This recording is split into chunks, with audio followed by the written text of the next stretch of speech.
Are you looking for a way to teach your children the Bible, to foster those family bonds, and to facilitate really deep family discussions around our great Savior? I have the Bible study for you.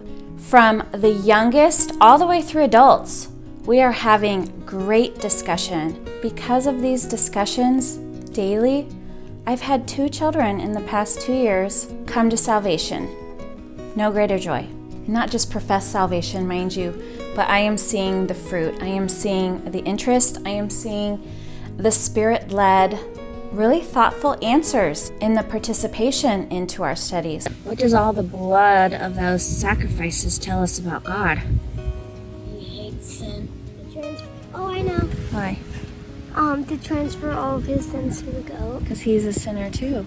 Bible is the one thing that you truly can do as a family subject. The younger ones, they just pick up a ton. The scriptures are spiritually discerned, and there is no age limit on that. So my name is Rachel, and I am a homeschooling mom to 3 kids age 7 to 14. This upcoming year in 2021 is going to be my 7th year homeschooling. I can't believe it. Sometimes I still feel like a newbie, but you know what? It's kind of like that as a Christian sometimes too. We're always learning, we're always growing, we're always entering new levels, I guess. So is the homeschool life. But I have been asked a lot lately about the Bible study curriculum that my family uses, and so I wanted to give you a closer look and a more detailed description about what it is.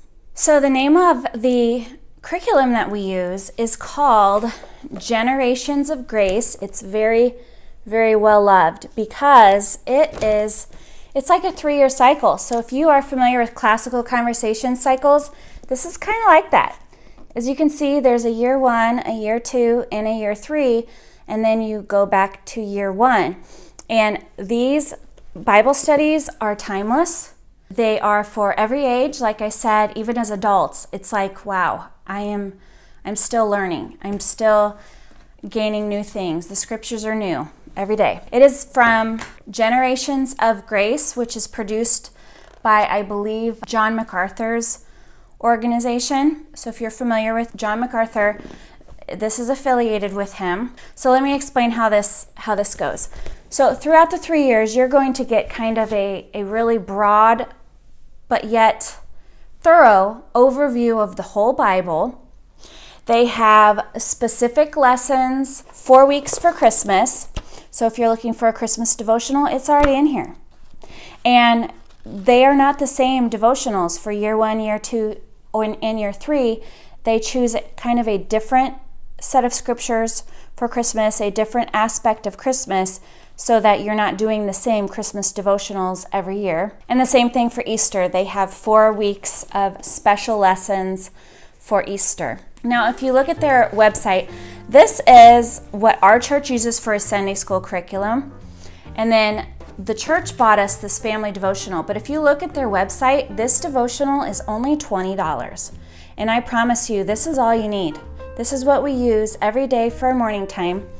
If you have little ones, you can also, again, on their website, they have activity books that may have activity pages like this. Now, these are printed off and given to us from Sunday school. My kids aren't really into doing all these activity sheets, so it's kind of hit or miss whether or not we do what's sent home from Sunday school. My little one, honestly, she picks up a lot listening and discussion, so she doesn't really need these extra activities. But if you want them and you have children who like that sort of busy work, they have those activity books. I think they're also $20. There's a teacher's manual if you really want a teacher's manual. If your church wants to use this for a Sunday school curriculum, it's all there. But for your family Bible study, I promise you, all you need is this family devotional. I'm going to show you the 3 years of tables of contents, so you know what's covered through the 3 years and how each week is set up. And then I'll also let you peek at the Christmas and the Easter weeks as well. I also want to mention the John MacArthur Study Bible. Excellent study Bible to go along with this. I'll let you peek inside that also. Okay, so first of all, the study Bible. If you look inside, this is a normal print. I personally have a large print. It's extra. It's a lot more expensive and it's a lot thicker, but the large print, I'm telling you, oh my goodness, when I saw the size of it when I first got it, I was disappointed because it was very large, and now I'm so thankful for it. And even my children are like, I want Mom's Bible. It is so easy to read. You can see, like this says, chapter 12, verse 22, it has a commentary from John MacArthur on most verses that are going to be up here, on just so many in-depth cross-references, and there's cross-references in the middle. So this is a really, really, really good study Bible if you are looking for one. This is year one. This is because I took it off, but I use these binder clips to keep my place, because as you go through the years, or as you go through the weeks, I just don't need to reference the beginning anymore, so I just chunk it all together like that, and then every week, whether I'm doing this or my husband, we know exactly where we are. We just turn right to it, and because it's a clip, it never gets lost. But it does damage the front of the book. So the first couple pages here lets you know the other additional resources that are on the website if you go look. There are coloring pages, craft books, activity pages, student journal, teacher's books, if you need them. Okay, so year one, it's going to go through the book of Genesis, the book of Exodus, Leviticus, Numbers, and then for Christmas, it's referencing Genesis here. God promises to send the Messiah, part 1 from Genesis. Week 2, God promises to send the Messiah from Isaiah. 3, God sends John the Baptist, Luke references. Week 4, God announces the Messiah's birth from Matthew and Luke. And week 5, the wise men worship Jesus. Let's just take a look right now while we've got this open for Christmas. What's year 2's Christmas? Year 2's Christmas, looks like there's only 3 weeks here, but it is the Son of Man is born in Bethlehem, Luke 2. Week 2, the Son of Man is presented in Jerusalem from Luke. In week 3, the Son of Man is identified in the temple from Luke. And then year 3, so you can see these are all just different aspects of our Christmas story. Year 3 only has 2 weeks of Christmas. Week 1, the pre-existence of the Son of God from John. And week 2, the incarnation of the Son of God from John. Okay, so then from Easter, we've got Jesus enters Jerusalem as king, Matthew. Judas betrays Jesus from Matthew. Jesus endures the cross, Matthew. Jesus rises from the dead, Matthew. And then our next year, the Son of Man anticipates his death, Luke. The Son of Man is crucified, Luke. The Son of Man is resurrected, Luke. And then the third year, the crucifixion of the Son of God from John. The resurrection of the Son of God from John. So the same theme, but different scriptures. While I've got year 2 open, so this is Genesis, Exodus, Leviticus, Numbers in year 1. Year 2 is Deuteronomy, Judges and Ruth, Samuel, Joshua, Kings and Jonah, Esther, Daniel, Ezra, and Nehemiah. And then year 3 is all about Jesus. The Messiah has come. Here's the life of the Messiah. And then the beginning of the church, the Acts, and Revelation. Now you may be asking yourself, in all these 3 years, why isn't there very much from the New Testament? Well, honestly, the New Testament is referenced in every single week. So, for example, this is how every single week is laid out. Up here is the theme for the week that you're on to. Jesus forgives sin. Here's the total number. This is the main scripture you'll be going over. For day 1, this is the scripture theme. This is what you will read aloud.